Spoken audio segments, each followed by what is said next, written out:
The champagne flute trembled in my hand, condensation sliding down the crystal like tears I refused to shed. Around me, the hotel ballroom hummed with that particular frequency of wealth, hushed voices punctuated by crystalline laughter, the whisper of silk against marble, the ghost of expensive perfume mingling with imported roses. I stood near the entrance, invisible in my simple black dress, watching Chicago's elite celebrate a union I should have been part of, my ex-fiancé's wedding, to my former best friend. The irony tasted like copper on my tongue. I hadn't planned to come. For 3 months, since Marcus handed me back the modest engagement ring my grandmother left me, the only valuable thing my family ever owned, I'd convinced myself I was over it. Over him. Over the humiliation of discovering he'd been sleeping with Vivian behind my back for nearly a year. Over the whispers that followed me through our shared social circles, the pitying glances, the way people stopped inviting me to things because my presence made everyone uncomfortable. But then, the invitation arrived. Cream cardstock, embossed with gold lettering, my name written in elegant calligraphy that probably cost more than my monthly rent. Ms. Elena Reyes, we request the honor of your presence. Vivian's doing. I knew immediately. Marcus didn't have that kind of cruelty in him. He was merely weak, easily led. But Vivian, she wanted to see me broken, wanted to parade her victory, to watch me sit in those pews and witness her claiming everything that should have been mine. The smart thing would have been to throw it away. Stay home. Move on. Instead, I'd put on the one decent dress I owned, applied makeup with shaking hands, and took 3 buses across the city to the Meridian Grand Hotel, because some self-destructive part of me needed to prove I could survive it. I was such a fool. The ballroom doors opened wider, and guests began filtering toward their seats. I recognized most of them, Marcus's colleagues from the investment firm, Vivian's sorority sisters, the country club crowd who'd tolerated me when I was Marcus's fiancé, but forgot my name the moment we ended. I smoothed down my dress, suddenly aware of how cheap the fabric was, how the hem was slightly frayed, how I didn't belong here at all. Elena? I turned to find Marcus's mother, Patricia, gliding toward me in a cloud of Chanel and disapproval. Her eyes swept over me with the efficiency of an X-ray machine, cataloging every inadequacy. I'm surprised you came, she said, her voice pitched just loud enough for nearby guests to hear. Given the circumstances, how brave of you. The word brave landed like a slap. I was invited, I managed, hating how small my voice sounded. Yes, well. Patricia's smile was all edges. Vivian does have a generous spirit. Always has. I told Marcus from the beginning that you two weren't suited, but young men can be so blind to incompatibility. Her gaze dropped to my dress again, lingering on the department store label probably visible at the neckline. I'm glad he finally saw sense. Vivian comes from the right sort of family, you understand. I understood perfectly. I was the daughter of a housekeeper and a mechanic who died when I was 16. My mother cleaned homes in the suburbs while I put myself through community college working double shifts at a diner. Marcus had been slumming when he dated me. His rebellious phase before settling down with someone appropriate, someone like Vivian, whose father owned half the city's real estate. If you'll excuse me, I whispered, turning toward the ballroom. The ceremony's about to start, Patricia called after me. Your seat is in the back, the very back. Of course it was. I walked through those doors with my spine straight and my chin up, even as whispers followed me like wasps. The ballroom was obscene in its opulence. Crystal chandeliers dripping light onto silk-draped chairs, white roses exploding from golden vases, a string quartet playing something classical and melancholy in the corner. The guests were already seated, a sea of designer suits and cocktail dresses worth more than my yearly salary. And at the front, beside the flower-laden arch, stood Marcus. My chest tightened. He looked good. He always did. Tall, athletic, the kind of conventional handsome that opened doors. His tuxedo was custom-made, probably Italian. His dark hair was perfectly styled. He was laughing at something his best man said, completely at ease, entirely happy. He hadn't looked like that with me in months. I found my assigned seat, last row, aisle seat, positioned perfectly for a quick, unnoticed exit, and sank into it. The woman next to me shifted away slightly. As if failure might be contagious, I stared straight ahead, forcing my breathing to steady, reminding myself that in 2 hours this would be over. I could survive 2 hours. The music changed, shifting into the wedding march. Everyone stood. I stood too, my legs mechanical, my hands clenched at my sides, and then Vivian appeared. She was radiant. There was no other word. Her dress was a waterfall of ivory silk and lace, probably custom Vera Wang, her dark hair swept into an elegant updo, a diamond tiara catching the light. She moved down the aisle like she owned it, which, given her family's wealth, she probably did. Her smile confident, victorious. When she passed my brow, her eyes found mine. She winked. The gesture was so quick, so subtle, that no one else caught it. But I saw the triumph, the malice, the pure satisfaction of destroying me. My vision blurred. I blinked hard, refusing to cry, refusing to give her that satisfaction. But my chest was caving in, my throat closing, and I knew I couldn't sit through this ceremony. Couldn't watch them exchange vows, couldn't smile through the reception. Couldn't survive the inevitable moment when Vivian would corner me in the bathroom or by the champagne fountain to twist the knife deeper. I'd made a mistake coming here. As Vivian reached the altar and took Marcus's hands, I slipped out of my seat and moved toward the exit, keeping my steps quiet, my head down. No one noticed. Why would they? I was already a ghost. The hallway outside the ballroom was blessedly empty, all the hotel staff focused on the ceremony inside. I hurried toward the main lobby, my heels clicking against marble, my breathing coming faster. I just needed to get outside, catch a bus, go home. Forget this ever. I collided with something solid. Not something, someone. The impact knocked me backward, my heel catching on my dress. I stumbled, arms windmilling, certain I was about to fall and complete my humiliation. But a hand caught my elbow, steadying me with effortless strength. Careful. The voice was low, accented with something European I couldn't place, and it sent an inexplicable shiver down my spine. I looked up. And up. The man towering over me was not someone who should exist outside of magazines or movies. He was tall, easily 6'3" or 6'4", with the kind of build that suggested violence held barely in check. His suit was black, perfectly tailored, probably worth more than my car. Everything about him screamed money, but not the cheerful, ostentatious wealth of the wedding guests inside. This was different, darker, dangerous. His face was all sharp angles, strong jaw, high cheekbones, a nose that had been broken at least once. His hair was dark, pushed back from his forehead, and his eyes. God, his eyes were the color of smoke, gray and cold and utterly unreadable. They fixed on me with an intensity that made my breath catch. "I'm sorry," I stammered, pulling away from his grip. I wasn't watching where "You're crying." It wasn't a question. I reached up, shocked to find my cheeks wet. When had I started crying? "I'm fine," I lied, wiping at my face. "Sorry, excuse me." I tried to move past him, but he didn't step aside. Behind him, I noticed for the first time, stood 2 men in dark suits. They weren't hotel staff. Their posture was too alert, too watchful, their eyes constantly scanning the hallway. Security. Private security. Who was this man? "The wedding," he said, glancing toward the ballroom doors. "You were inside." "I was leaving." I clutched my small purse tighter. "Please, I just need to—" "Your ex-fiancé's wedding?" The question froze me. How could he possibly know that? He must have read the confusion on my face because something that might have been amusement flickered in those gray eyes.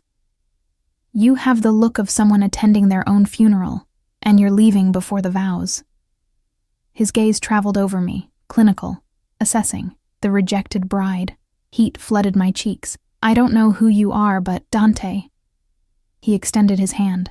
Dante Salvatore. The name meant nothing to me, but the way he said it, like he expected recognition, made my stomach clench.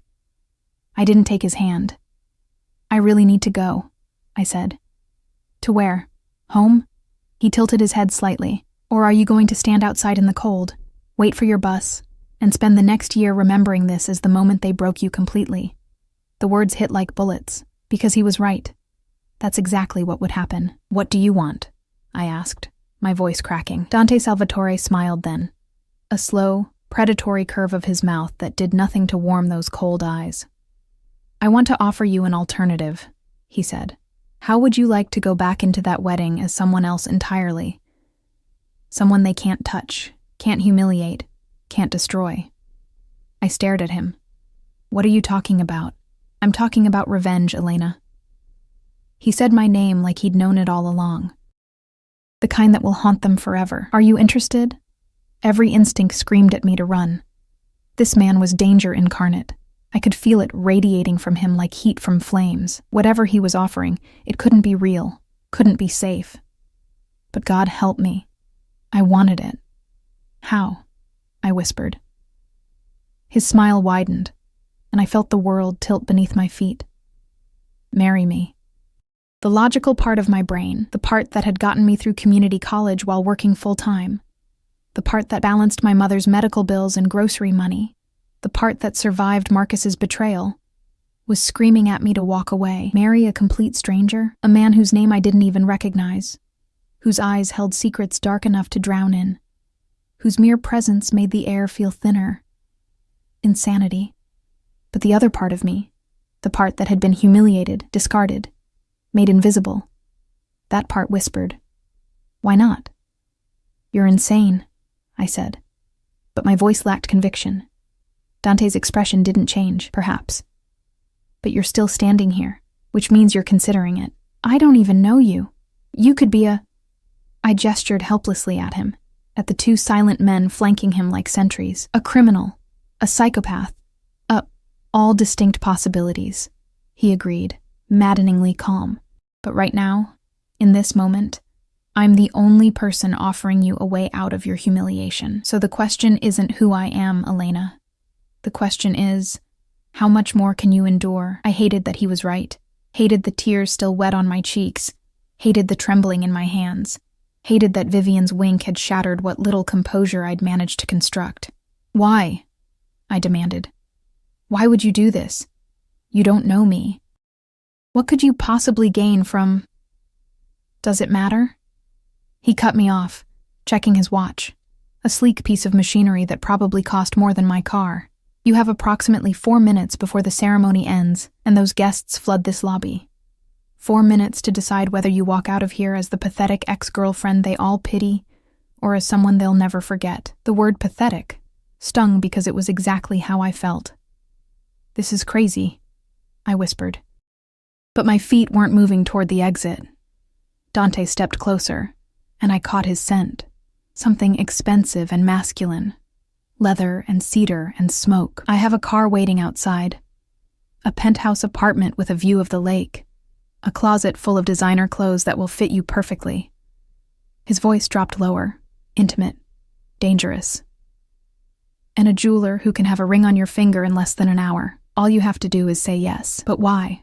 I pressed. "What do you want from me?" Something flickered in those gray eyes. Something that might have been pain or anger or both. Let's call it a mutually beneficial arrangement. You get your revenge. I get— He paused, his jaw tightening almost imperceptibly. "I get what I need. The details can be discussed later. Right now, you need to choose." From inside the ballroom, I heard the officiant's voice rising. "I now pronounce you husband and wife." Time was up. I thought of Vivian's triumphant smile, Patricia's casual cruelty, the whispers that would follow me for months, years, the weight of being the woman who wasn't good enough, who never would be good enough, who deserved to be replaced. I thought of going home to my studio apartment, crawling into bed, and spending the rest of my life as a cautionary tale. And then I looked at Dante Salvatore, this stranger with his dangerous eyes and impossible offer, and made the most reckless decision of my life. Yes. The word barely left my lips before Dante was moving. He turned to one of his security men. "Call Romano. Tell him we need everything ready in 45 minutes. The penthouse, the jeweler, everything." To the other, "Bring the car around. Back entrance." Both men nodded and disappeared with military efficiency. Dante took my elbow, his grip firm but not painful, and guided me down a side corridor away from the lobby. "We'll need to move quickly. Once the ceremony ends, they'll be taking photos, then the receiving line. We have maybe 30 minutes before the reception starts. Wait. I dug my heels in, forcing him to stop. 30 minutes? You want to get married in 30 minutes? No. He looked at me like I was being deliberately obtuse. We'll get married tomorrow. Tonight, we're simply creating the appearance that we already are. A ring, the right clothes, the right attitude. No one will question it if we sell it properly. My head was spinning. This is insane. They'll believe what they see, Dante interrupted. And what they'll see is you walking back into that reception on the arm of someone they recognize, someone who matters, someone who makes them question every assumption they've ever made about you. Who are you? I asked for the second time, but with more urgency. Really? We'd reached a service elevator. Dante pressed the button, then finally looked at me directly. I'm someone who makes problems disappear, Elena. Someone who controls territories from here to the East Coast. Someone your ex-fiancé and his new bride will recognize the moment I walk into that ballroom. His voice was matter of fact, like he was discussing the weather. I'm someone they'll fear. The elevator dinged. The doors opened. I couldn't say it. Couldn't process it. Yes. He stepped inside, waiting for me to follow. Now, are you coming, or would you prefer to face them alone? I stepped into the elevator. The descent was silent except for the mechanical hum. Dante stood perfectly still, his posture relaxed, but his eyes constantly moving, tracking, assessing. The two security men had reappeared, flanking us, their hands resting near their jackets in a way that suggested weapons. Oh God. What was I doing? The elevator opened to a parking garage. A sleek black SUV with tinted windows idled near the entrance. Another man in a dark suit behind the wheel. Everything about this screamed organized crime. The vehicles, the security, the military precision. I'd just agreed to marry a mobster. Elena. Dante's voice pulled me from my spiral. If you're going to panic, do it in the car. We're exposed here. He was right. Security cameras dotted the garage ceiling. Anyone could be watching. I let him guide me into the SUV's back seat, sliding in beside him as the door closed with an expensive thunk. The car pulled out immediately, smooth and fast. Where are we going? I asked. My penthouse, 20 minutes from here. Dante was typing something on his phone, his fingers moving with practiced speed. You'll shower, change, meet with the jeweler. Then we return. Just like that. Just like that. He glanced up. Unless you've changed your mind? I should have. Every rational cell in my body was screaming at me to demand he stop the car. Let me out. Let me escape before whatever insane plan this was consumed me completely. But I thought of Vivian's wink, Patricia's contempt, Marcus's easy laughter. No, I said quietly. I haven't changed my mind. Dante nodded and returned to his phone. For several minutes, we drove in silence through Chicago's downtown, the city lights bleeding past the tinted windows in streaks of gold and white. I watched the streets I'd walked 1,000 times, the diner where I'd worked through college, the bus stop where I'd waited in the rain, the cheap apartment buildings that housed people like me, all of it feeling suddenly distant, like I was already becoming someone else. You'll need a story, Dante said abruptly, for how we met. I turned to him. What? When people ask, and they will, you'll need to explain how a housekeeper's daughter ended up married to me. His tone was clinical, like he was solving a logistics problem. The truth would raise too many questions. What truth? I asked. I don't even know the truth. We met 20 minutes ago in a hotel hallway. Exactly. Which is why we need a better story. He pocketed his phone and gave me his full attention for the first time since we'd entered the car. We'll say we met 3 months ago, after your engagement ended. You were working at a restaurant where I sometimes eat.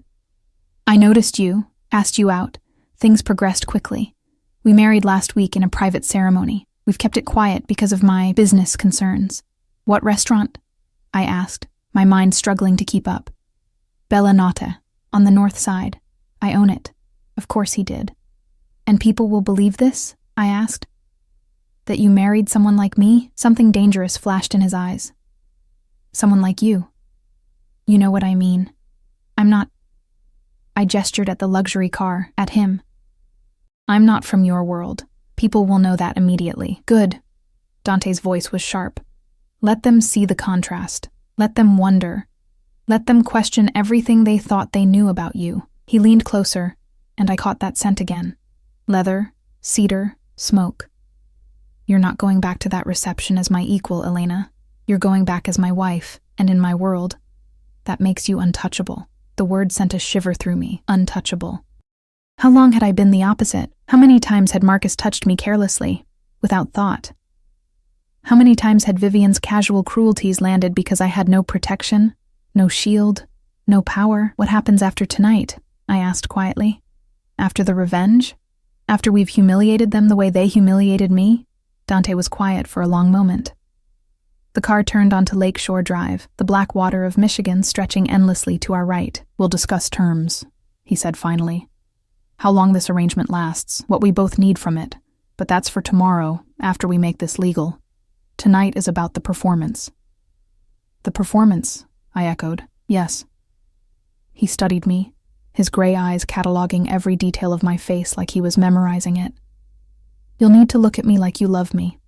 Touch me like you can't help yourself. Smile like I've given you everything you've ever wanted. His voice dropped. Can you do that, Elena?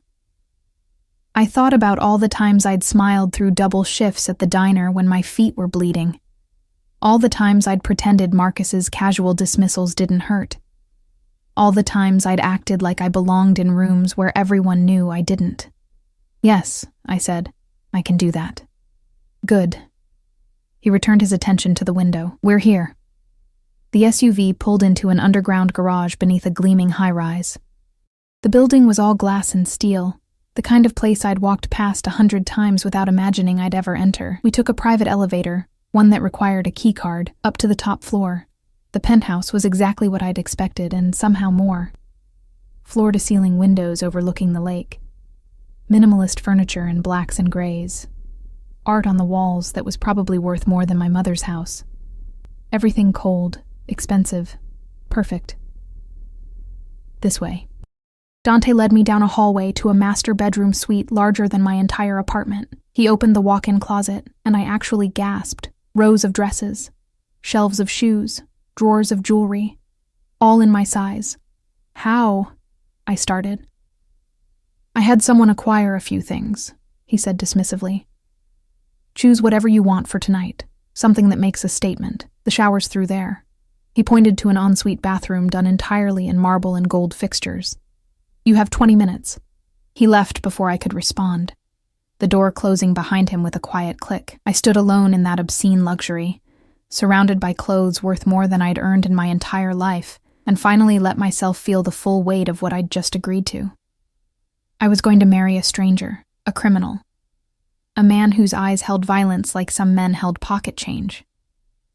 And then, I was going to walk back into that wedding reception and make Marcus and Vivian regret every moment they'd ever underestimated me. I stripped off my cheap black dress, leaving it in a puddle on the floor, and stepped into the shower. The water was scalding, perfect, washing away 3 months of humiliation and grief. When I emerged 15 minutes later, I felt like a different person. I chose a dress from the closet, a deep emerald silk that hugged every curve, with a neckline just low enough to be daring. Shoes that added 4 inches to my height. Diamond earrings that caught the light like trapped stars. When I looked in the mirror, I barely recognized myself. The bedroom door opened. Dante stood in the doorway, and for the first time since we'd met, his expression shifted. Something heated flickered in those cold gray eyes before he controlled it. Perfect, he said. The jeweler's here. Let's make you a bride.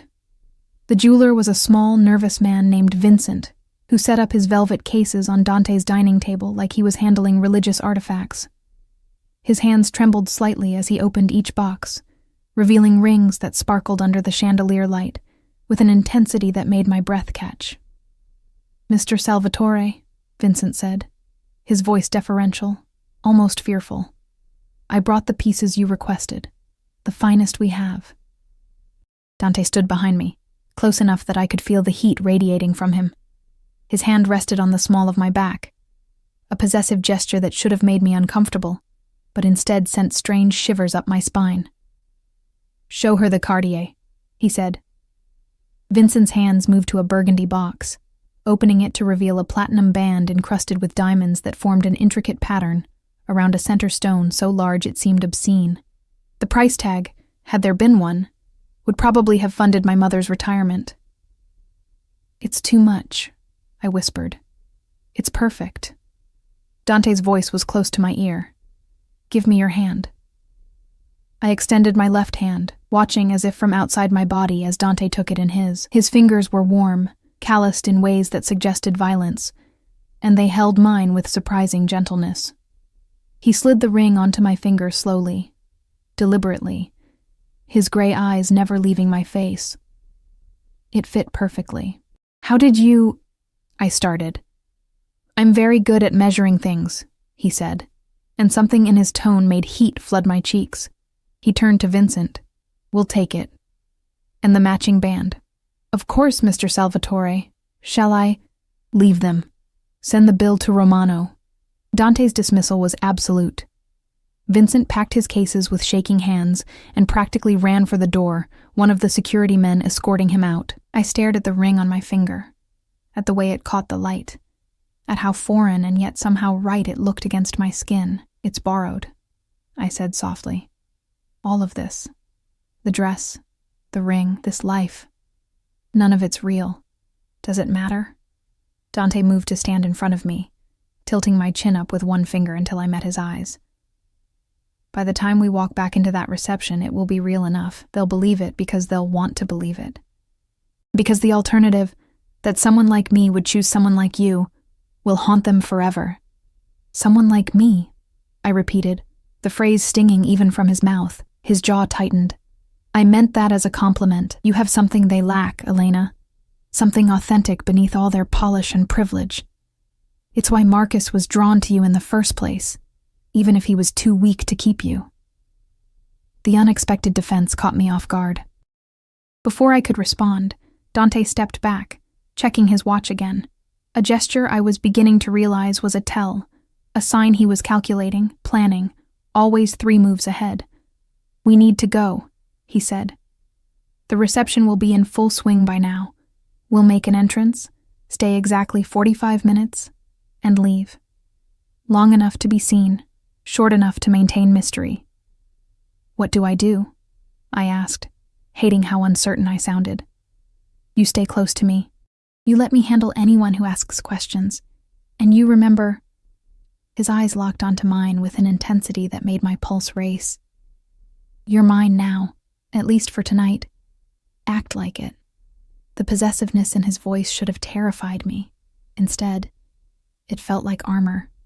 The drive back to the Meridian Grand Hotel took 20 minutes. Dante spent it briefing me on people I might encounter. Names, positions, relationships. He rattled off information with the precision of someone who made it his business to know everyone's secrets. "Patricia Aldridge will try to corner you," he said. "Don't engage. I'll handle her." "Marcus's mother." "Yes. She's connected to several families I do business with. She'll recognize me immediately." A cold smile played at his lips. "She'll also recognize what it means that you're with me." "What does it mean?" I asked. Dante turned those gray eyes on me. "It means you're protected, untouchable. Mine." He said the last word like a brand. "In my world, Elena, that's not something given lightly. People will understand the implications." The SUV pulled up to the hotel's main entrance. Through the tinted windows, I could see guests milling about in the lobby, the same people who'd watched me slink away in shame less than 2 hours ago. My hand started shaking. Dante's hand covered mine, stilling the tremor. "Breathe," he commanded softly. "Remember why we're doing this." I thought of Vivian's wink, Patricia's cruelty, the humiliation burning in my chest like acid. "I'm ready," I lied. "Good." He squeezed my hand once, then released it. "Stay close. Don't speak unless I tell you to. And Elena?" He waited until I looked at him. "Don't let them see fear. Ever." The driver opened my door. Dante exited first, then extended his hand to help me out. a gesture so natural, so proprietary, that several people in the lobby immediately turned to look. I took his hand and stepped onto the red carpet in my borrowed emerald dress and impossible shoes, the diamond ring heavy on my finger, my heart hammering so hard I was certain everyone could hear it. Dante's arm slid around my waist, pulling me against his side. The gesture was possessive, protective, and utterly convincing. We walked through the lobby like we owned it, and maybe in some way I didn't understand Dante did. People stared, whispered. I recognized several faces from the ceremony, saw their expressions shift from curiosity to shock, to something that looked like fear. They recognized him. The ballroom doors stood open, music and laughter spilling out. Dante paused just outside, his hand tightening on my waist. "Last chance to run," he murmured. I thought about running, about the safety of my small apartment, my predictable life, the comfort of invisibility. Then I thought about Vivian's triumphant smile. "Let's go," I said. We walked in together. The reception was exactly as obscenely lavish as I'd expected. Crystal and flowers and champagne towers, guests dancing under twinkling lights, laughter echoing off marble columns. At the center of it all, on a small stage, Marcus and Vivian danced their first dance as husband and wife, her dress billowing around them like clouds, his hand on her waist, both of them radiating happiness. They hadn't seen us yet. Dante guided me to the bar, his presence parting the crowd like Moses with the Red Sea. People moved aside instinctively, their conversations dying mid-sentence as they registered who he was. The bartender's eyes widened, but he took our order without comment. Whiskey for Dante, champagne for me. "Mr. Salvatore." We turned to find an older man in an expensive suit approaching, his expression carefully neutral. "I didn't know you'd be attending this evening, Frank." Dante's tone was cordial but cold. Last-minute decision. My wife wanted to pay her respects to an old friend. The word wife landed like a bomb. Frank's eyes shot to me, then to the ring on my finger, then back to Dante with barely concealed shock. "Your wife. I hadn't heard you'd married. We kept it private." Dante's arm tightened around my waist. "Elena prefers to stay out of the spotlight. Don't you, darling?" The endearment should have sounded false. Somehow it didn't. "Congratulations," Frank managed, though his eyes were calculating, already trying to figure out what this meant for whatever business he had with Dante. "Mrs. Salvatore." The name sent a jolt through me. Mrs. Salvatore. God, what was I doing? "Thank you," I said, keeping my voice steady. Frank excused himself quickly, already pulling out his phone. Within seconds, I could see the whispers spreading through the crowd like wildfire, heads turning, phones appearing. The music on the dance floor seemed to dim as more and more people became aware of our presence. And then Vivian saw me.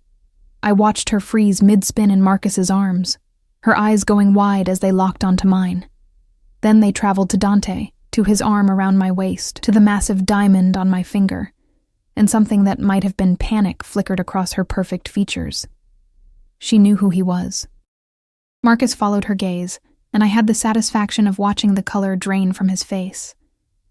He stumbled slightly, nearly stepping on Vivian's dress, his expression shifting from shock to confusion to something that looked almost like fear. The song ended. The dance floor cleared. And Vivian, ever the performer, plastered on a brilliant smile and made her way toward us, Marcus trailing behind like a reluctant shadow. "Elena!" Her voice was pitched perfectly, surprised, delighted, just slightly condescending. "I can't believe you came, and you brought—" Her eyes slid to Dante, and I saw the calculation there, the quick assessment of his suit, his bearing, his obvious danger. "A date." "My husband," I corrected softly, and the word tasted like victory. Vivian's smile froze. "Husband?" "Dante Salvatore," he said, not offering his hand. "And you must be the bride. Congratulations." The temperature in our little circle seemed to drop 10 degrees. Marcus looked like he might be sick. Vivian's mask was cracking at the edges, her eyes darting between Dante and me with increasing panic. "I didn't know you'd gotten married," she said, the words coming out strangled. "When did this—" "3 weeks ago," Dante answered before I could. "Private ceremony. We would have invited you, but His smile was all teeth. "We didn't want to overshadow your special day." The barb landed perfectly. Vivian flinched. "That's wonderful." Marcus finally spoke, his voice hoarse. "Elena, I'm happy for you. Really, you deserve—" He seemed to choke on whatever he was going to say next. "She deserves everything," Dante finished for him, his arm possessive around my waist. "Which is exactly what she'll have. Isn't that right, darling?" He looked down at me, and the intensity in his gray eyes was almost overwhelming. For a moment, I forgot this was an act. Forgot that we were strangers playing a role. His gaze held something raw, something that made my breath catch and my pulse race. "Yes," I whispered. Dante's hand came up to cup my face, his thumb brushing my cheekbone with surprising tenderness. Then he leaned down and kissed me. It was soft, controlled, perfectly appropriate for a public setting. But underneath that control, I felt the promise of something darker, something dangerous. His lips were warm against mine, and the kiss tasted like whiskey and revenge and the edge of something I didn't want to name. When he pulled back, the entire ballroom was staring, including Patricia Aldridge, who looked like she'd been struck by lightning.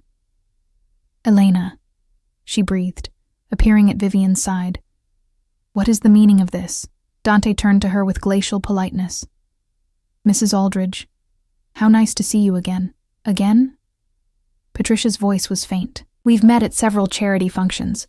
Your husband handles some of my legitimate investments." The emphasis on legitimate was subtle, but unmistakable. "I don't believe we've ever been formally introduced, though. I'm Dante Salvatore, Elena's husband." Patricia's face went through several shades of white. She looked at me, really looked at me, and I saw the exact moment she understood what had happened. The girl she'd dismissed as worthless, inappropriate, beneath her son, was now married to someone she feared. "I see," she managed. "Well, this is unexpected." "Life is full of surprises," Dante said pleasantly. "If you'll excuse us, I'd like to dance with my wife." He guided me toward the dance floor before anyone could respond, leaving Patricia, Vivian, and Marcus standing frozen in our wake. The dance floor felt like a stage, every eye in the ballroom tracking our movement as Dante pulled me into his arms.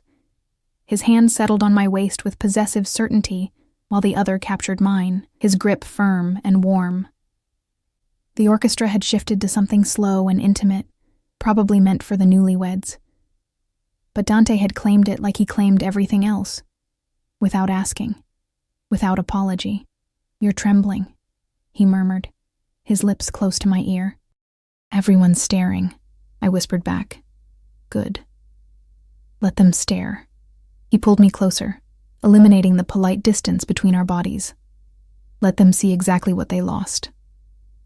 We moved together across the floor, and despite everything, the insanity of this situation, the danger radiating from the man holding me, the fact that this was all an elaborate lie, I couldn't deny that we fit. His movements were controlled, practiced, leading me through steps I barely knew with effortless grace. Where did a mobster learn to dance like this? The question slipped out before I could stop it. His lips curved slightly. My mother insisted on lessons. She believed that power without refinement was merely brutality. Something dark passed through his eyes. She was wrong, but the lesson stuck. "Was?" I asked softly. "She's been gone 15 years. His voice was flat, emotionless.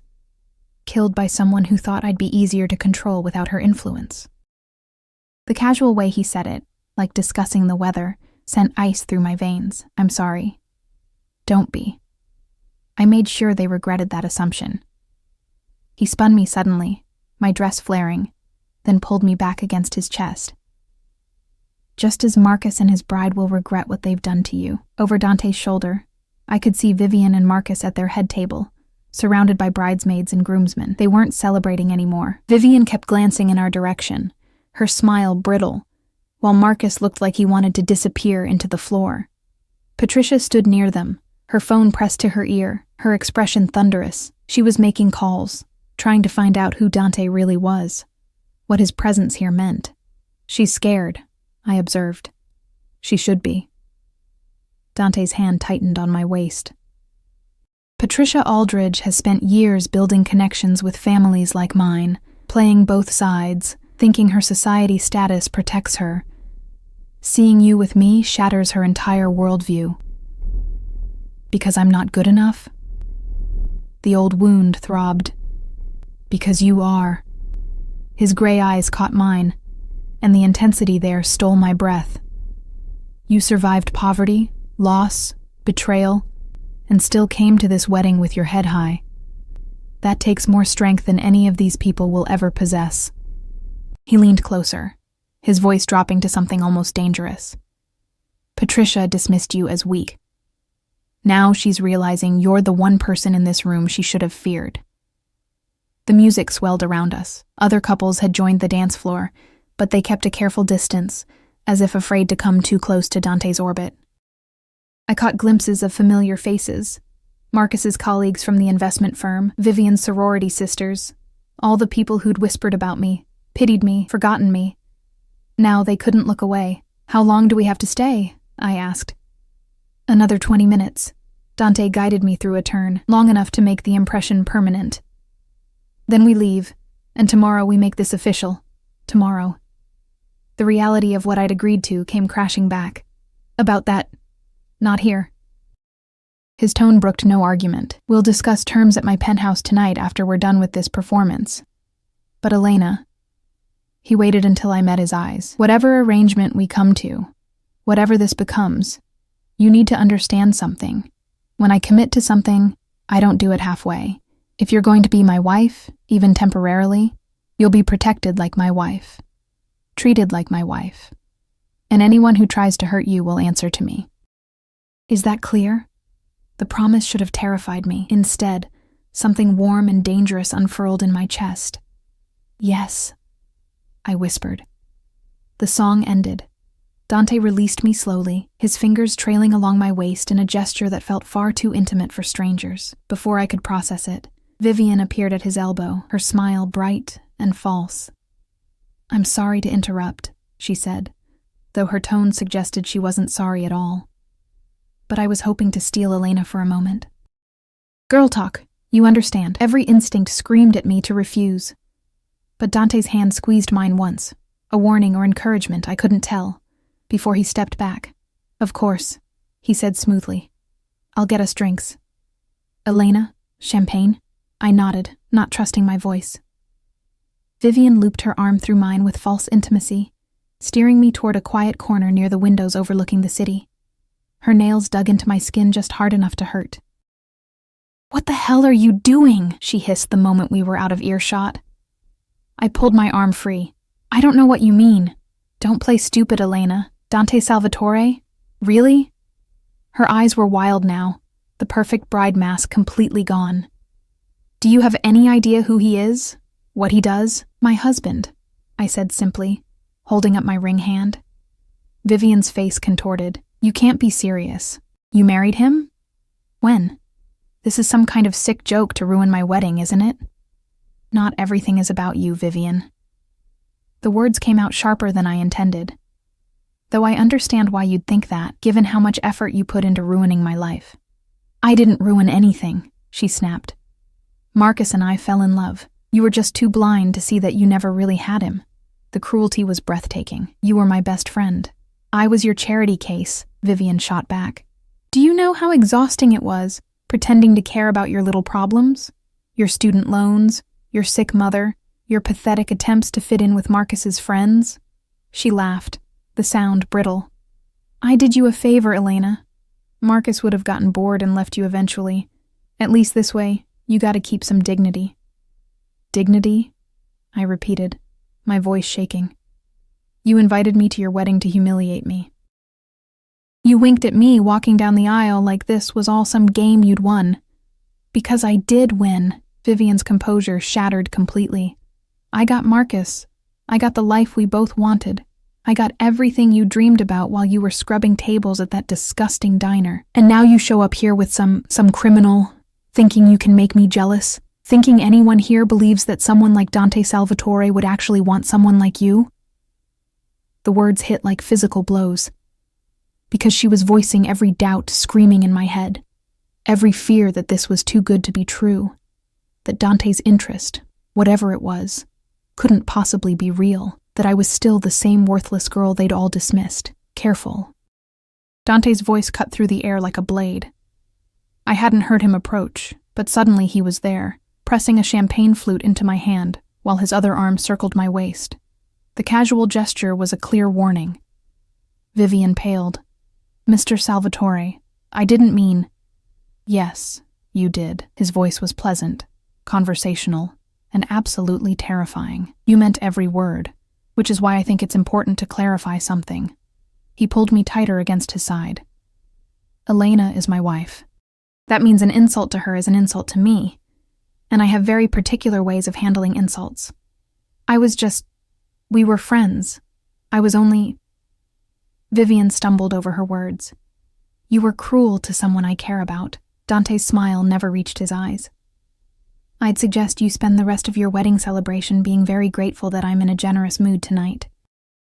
Because if I hear that you've spoken to or about Elena with anything less than respect, I'll take a personal interest in your new husband's business ventures. I understand he just made partner at Whitmore and Associates?" Vivian's face went chalk white. "Yes. Interesting firm. They handle several accounts connected to families I work with. It would be unfortunate if those connections were severed. If Marcus found himself suddenly unemployable in this city." Dante tilted his head slightly. "But I'm sure that won't be necessary, will it?" "No," Vivian whispered. "No, of course not." "Excellent."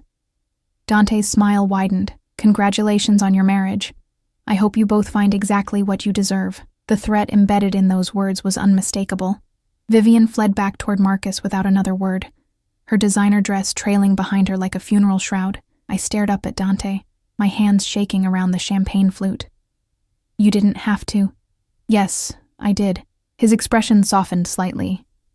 "She needed to understand that you're protected now. They all do."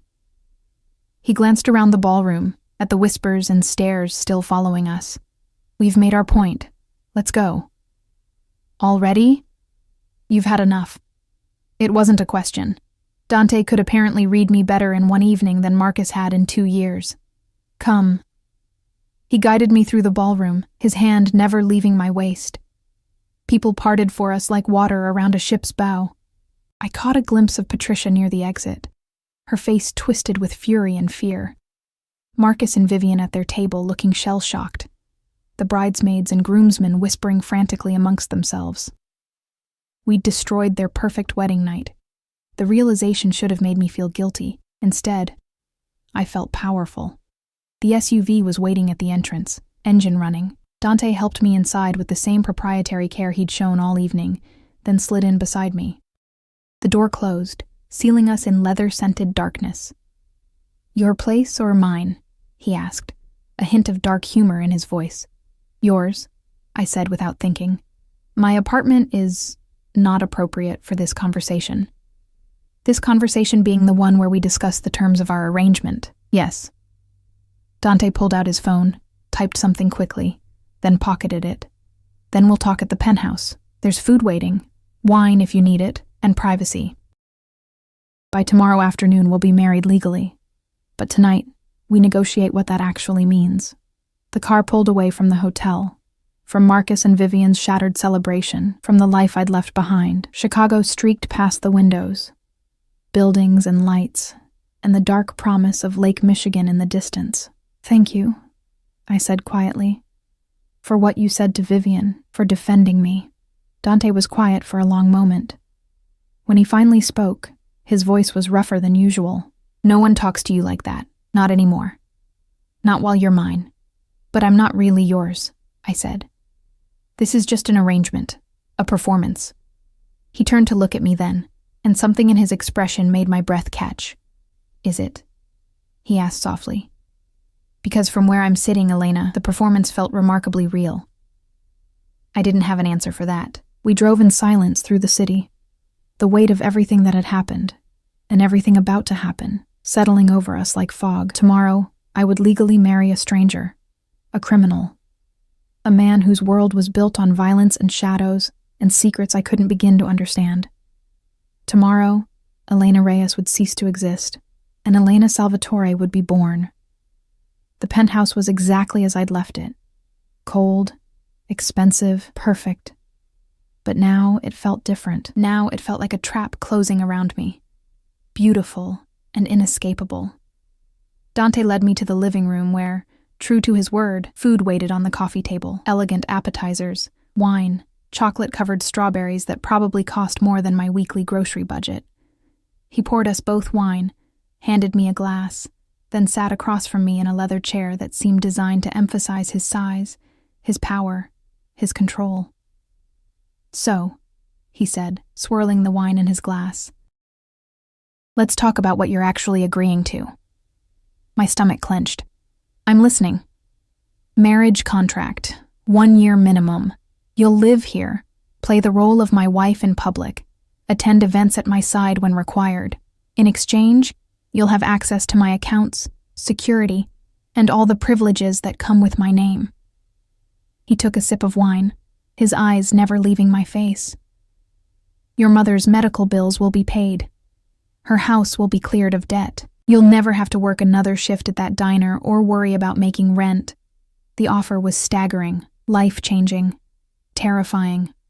"What do you get out of it?" I asked. Dante set down his glass, leaning forward with his elbows on his knees. "Legitimacy, respectability, the kind of image that makes prosecutors think twice before investigating me." His jaw tightened.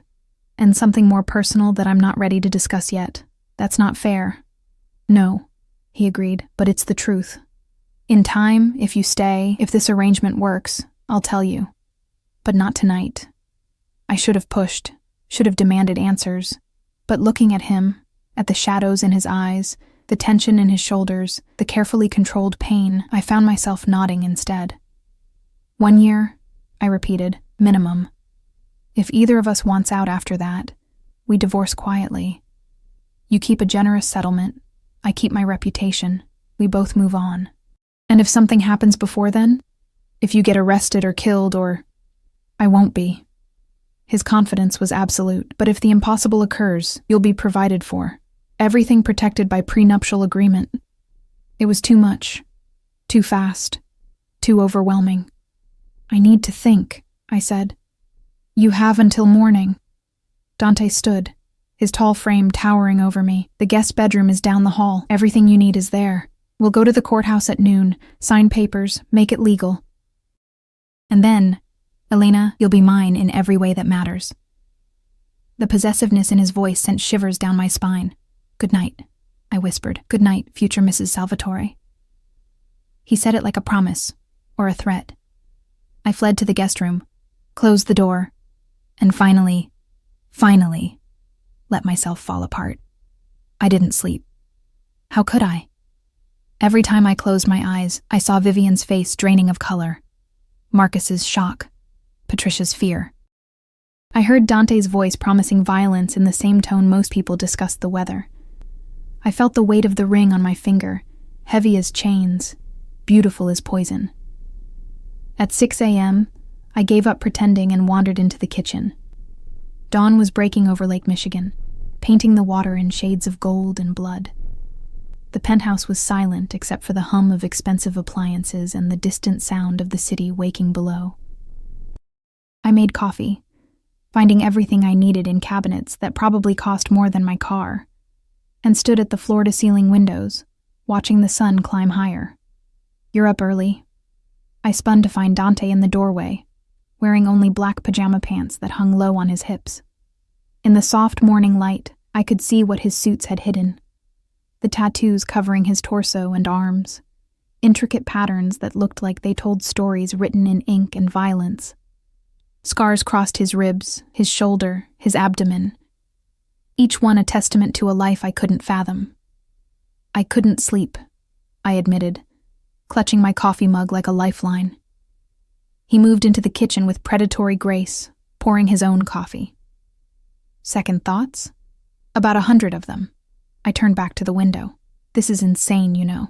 Everything about this. Yes. His honesty startled me. I glanced over my shoulder to find him watching me with those unreadable gray eyes. "Then why are we doing it?" I asked. Dante was quiet for a long moment, steam rising from his mug. When he finally spoke, his voice was rougher than usual, because sometimes insanity is the only sane response to an insane world. He moved to stand beside me at the window. "You were destroyed by people who claimed to love you. I've been destroyed by people who claimed loyalty. We both know what betrayal tastes like, Elena. Maybe that's why this," he gestured between us, "makes more sense than it should. You still haven't told me what you really want from this," I said softly. His jaw tightened. "No, I haven't." "Will you? Ever, if you stay long enough?" He took a sip of coffee. "If you prove you can be trusted with the kind of secrets that get people killed." The casual mention of death should have sent me running. Instead, I found myself asking, "What happened to make you this way?" Something flickered in his eyes, pain, rage, grief, all gone too quickly to name. The man who killed my mother was someone I trusted, someone I considered family. His voice was flat, emotionless. He took her from me because he wanted to take control of my father's territory, thought I was too young, too soft, too attached to her gentle influence. "What did you do?" I whispered. I proved him right about one thing. I was attached to her influence. Dante's smile was cold, terrible. And then I proved him wrong about everything else.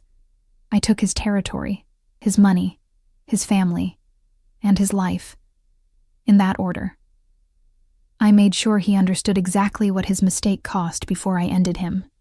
I should have been horrified, should have put down my coffee, walked out, called the police, done something to distance myself from this man and his casual admissions of murder.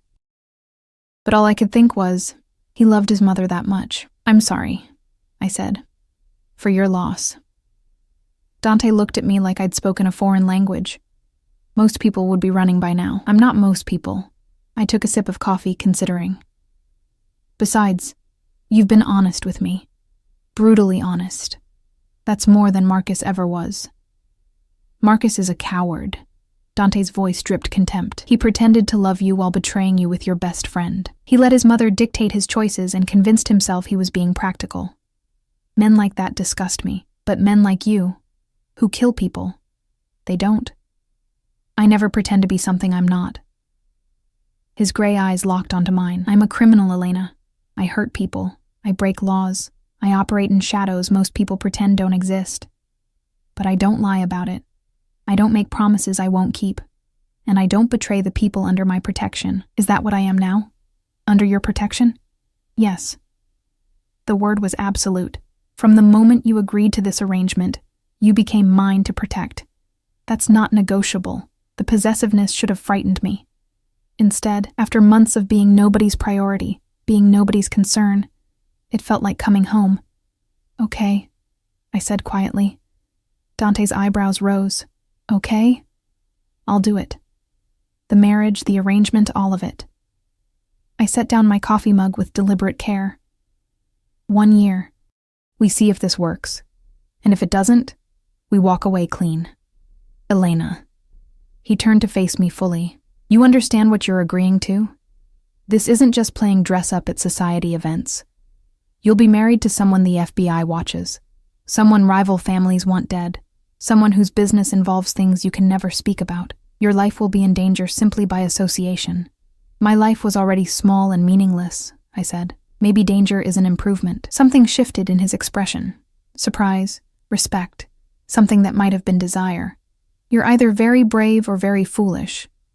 "Probably both." I managed a shaky smile. "When do we leave for the courthouse?" 11:30.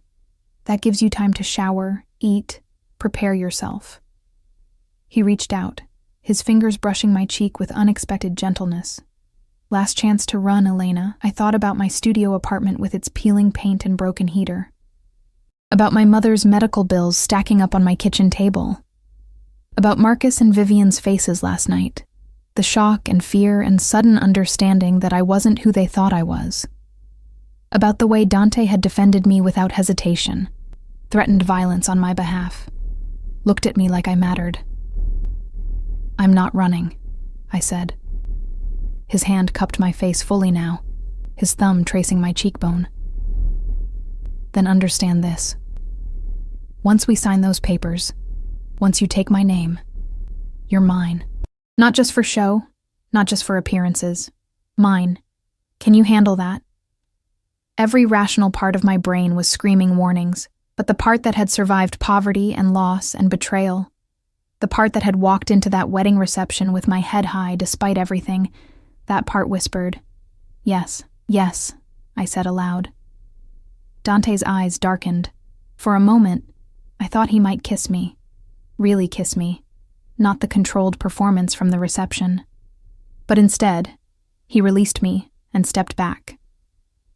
"Get ready," he said, his voice rough. "We have a wedding to attend." 3 hours later, I stood in the Cook County Courthouse wearing a cream-colored dress from Dante's mysteriously well-stocked closet, my hand in his, repeating vows in front of a bored clerk and 2 of Dante's security men serving as witnesses. "Do you, Elena Maria Reyes, take this man to be your lawfully wedded husband?" I looked at Dante, at his sharp suit and dangerous eyes, at the man who was either my salvation or my destruction, and said, "I do." "Do you, Dante Salvatore, take this woman to be your lawfully wedded wife?" "I do." His voice was steady, certain, absolute. "By the power vested in me by the state of Illinois, I now pronounce you husband and wife." The clerk stamped our marriage certificate without ceremony. "You may kiss the bride." Dante pulled me close, his hand sliding into my hair, tilting my face up to his. "Last chance," he murmured against my lips. "Stop giving me outs," I whispered back. He smiled, genuinely smiled, and then kissed me. It wasn't like the performance at the reception. This was claiming, possessive, a promise sealed with heat and hunger. His lips demanded submission even as they offered protection. His hands held me like I was something precious and breakable and entirely his. When we finally broke apart, I was breathless, dizzy, completely lost. "Welcome to the family, Mrs. Salvatore," Dante said softly. The next few weeks passed in a blur of surreal luxury and mounting danger. Dante was right. Being his wife meant stepping into a world I'd never imagined. Dinners with men whose names I recognized from FBI wanted posters. Charity galas where diamonds glittered alongside barely concealed weapons. Quiet conversations that ended when I entered rooms, secrets layered on secrets like sedimentary rock, but it also meant safety, security guards who followed me everywhere. Accounts with more money than I'd earn in 10 lifetimes. My mother's medical bills paid in full, her house renovated, her tears of gratitude when I told her I'd married someone who cared about family. I'd lied about how we met, told her the restaurant story Dante created. She'd believed it because she wanted to. Because after years of struggle, she desperately needed to believe her daughter had finally found happiness. Had I? I wasn't sure. Dante was complicated. In public, he was the perfect husband. Attentive, protective, possessive in ways that made other men back away from me immediately. In private, he was distant, controlled, keeping walls between us that I couldn't breach. He never asked me to share his bed. The arrangement was clear. Separate rooms, separate lives. A marriage of convenience that looked real from the outside, but remained hollow within. It should have been enough. It was certainly more than I'd had before. But late at night, lying in my expensive guest room, I found myself wondering what it would be like if this were real, if the heat in Dante's eyes when he looked at me meant something beyond ownership, if his possessiveness stemmed from desire rather than pride, if I was falling for a man who would never let me in. Everything changed 6 weeks after the wedding. I was shopping on Michigan Avenue, accompanied by 2 security guards, because Dante insisted when I saw him. Marcus. Walking out of a coffee shop with his briefcase, his face drawn and tired, he saw me at the same moment, froze on the sidewalk like he'd seen a ghost. "Elena," he breathed. I should have kept walking. Should have let my security guards move me along, should have maintained the cold distance that Dante would have expected. But something in Marcus's expression, something broken and desperate, made me pause. "Marcus, can we talk?" He glanced at my guards. "Just for a minute, please." Against my better judgment, I nodded. We moved to a bench in a small plaza, the guards maintaining distance but staying alert. Marcus sat beside me, his hands clasped between his knees, looking nothing like the confident man who'd left me 3 months ago. "You look good," he said finally. "Happy." "Thank you. Are you happy?" His eyes met mine, and I saw real pain there. Or is this just revenge? I considered lying, but after everything, I owed him at least honesty. "It started as revenge," I admitted, "but it's become something more complicated." "Do you love him?" Marcus's voice cracked. "Salvatore?" The question pierced something deep inside me. Did I? Could I love someone who kept so many secrets, who lived in violence, who held me at arm's length even as he claimed me as his? "I don't know," I said softly. "Do you love Vivian?" Marcus's laugh was bitter. "I thought I did. Turns out she loved my family's money more than she loved me. She's already talking about expanding the house, joining new clubs, spending more than we make." He rubbed his face. "I made a mistake, Elena. A huge one. And I'm sorry. I'm so sorry." "I know," I said, and I did. I could see it written all over him, the regret, the realization that he'd traded something real for something hollow. "If you ever want out," Marcus started.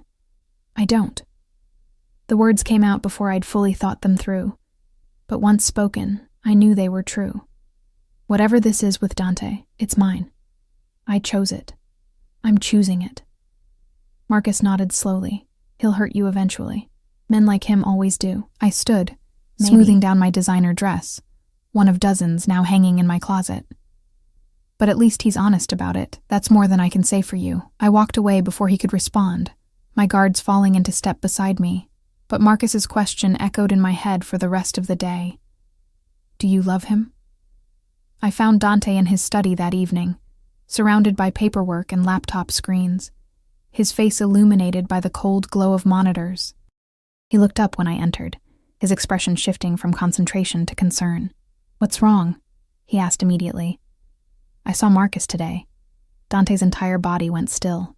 "Dangerous. Did he touch you?" "No. We just talked." I moved into the room, drawn by something I couldn't name. "He asked if I loved you. And?" Dante's voice was carefully neutral, but I saw tension in his shoulders, in the way his hands gripped the desk. I didn't know what to tell him. I stopped in front of the desk, meeting those gray eyes that had haunted my dreams for weeks. "Because I don't know what this is. You've given me everything. Safety, security, revenge, a life I never dreamed of. But you won't let me in. You won't tell me what you really want from this. You won't. I want you." The words exploded from him like they'd been held back too long. "I've wanted you from the moment I saw you crying in that hallway, looking broken and beautiful and so fucking strong despite everything they'd done to you." I stared at him, shocked into silence. Dante stood, moving around the desk with predatory grace. "You think this was just about legitimacy? About image?" He laughed, the sound harsh. "I have a dozen ways to improve my reputation, Elena. I didn't need to marry you for that. Then why?" "Because 6 months ago, I lost someone." His voice went rough. "My younger sister. She was killed by a rival family as a message to me. She was innocent, good, everything I'm not. And when she died, something in me died too." My chest tightened. "Dante, I was going to that wedding to finalize a business deal with Patricia Aldridge's husband. Nothing more. But then I saw you, running from your pain, broken by people who should have protected you. And I saw Sophia in you. That strength, that refusal to be completely destroyed, even when you had every right to give up." His hand came up to cup my face. "I wanted to save you the way I couldn't save her. Wanted to give you the protection I failed to give Sophia. That's what I get from this arrangement, Elena. The chance to do right by someone who deserves it." Tears burned my eyes. "That's why you knew my size, why the closet was stocked.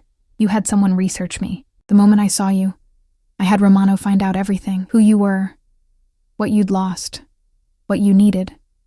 His thumb brushed away a tear. "I knew you'd say yes, because I knew how badly they'd hurt you. And I knew I could give you the revenge you deserved while keeping you safe. It was supposed to be simple. What changed? I whispered. You. His forehead rested against mine. You were supposed to be a project, a way to assuage my guilt. But you became something else, something I didn't expect, and now I don't know how to keep you at arm's length anymore. Then don't. I pulled back enough to meet his eyes. Stop protecting me from yourself, Dante. I chose this. I choose you. Whatever that means. It means danger, he warned. It means violence and secrets and a life where one mistake could get you killed. It also means not being alone anymore. I pressed my hand over his heart, feeling it hammer beneath my palm. It means being seen, being valued, being chosen. That's worth the risk. Dante's control shattered. He kissed me like he was drowning and I was air, his hands tangling in my hair, his body pressing me back against the desk. This wasn't performance or possession. This was hunger, need, desperation held back for too long. When we finally broke apart, both breathless, he pressed his forehead to mine again. I can't promise you safety, he said roughly. I can't promise you normal, but I can promise you this. You'll never be invisible again. You'll never be dismissed or discarded or treated like you don't matter. Because you matter to me, Elena, more than you should. More than is smart. Then we're both fools, I said, smiling through tears. Yes. He kissed me again, softer this time. We are. 6 months later, I stood at another window overlooking Lake Michigan, watching the sun set over the city that had once represented all my broken dreams. So much had changed. My mother was healthy, living in a renovated house with a garden she'd always wanted. Marcus and Vivian had divorced. His firm had mysteriously lost several major clients, and the financial strain proved too much for their shallow marriage. Patricia Aldridge no longer spoke to me at social events, which suited me perfectly, and Dante. Strong arms wrapped around me from behind, pulling me back against a solid chest. I leaned into Dante's embrace, his lips finding the sensitive spot below my ear. What are you thinking about? He murmured. How strange life is, I said. A year ago, I was invisible, disposable. Now I'm married to the most dangerous man in Chicago, and somehow I've never felt safer. You are safe. His arms tightened possessively. Anyone who threatens you dies. It's that simple. I should have been horrified by the casual promise of murder.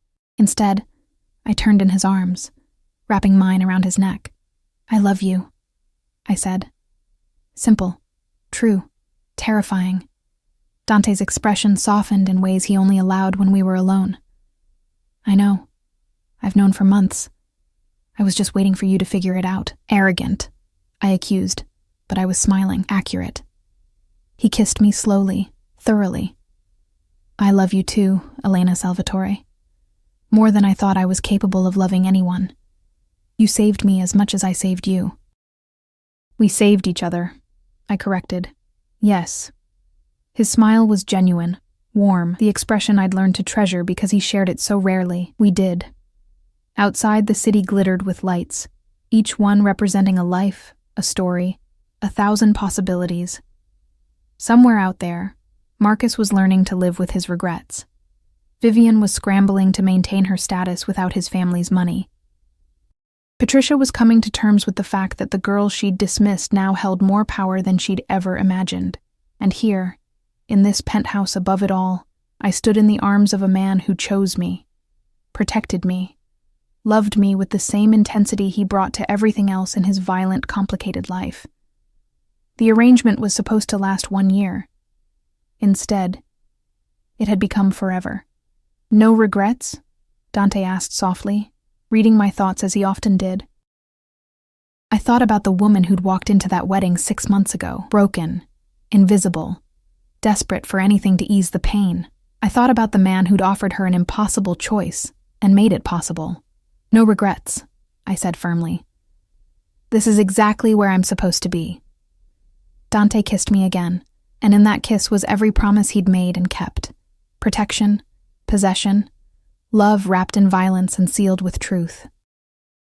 We were both damaged, both dangerous in our own ways, both exactly what the other needed. The girl Marcus dismissed had become a queen in the underworld, and she'd never been happier.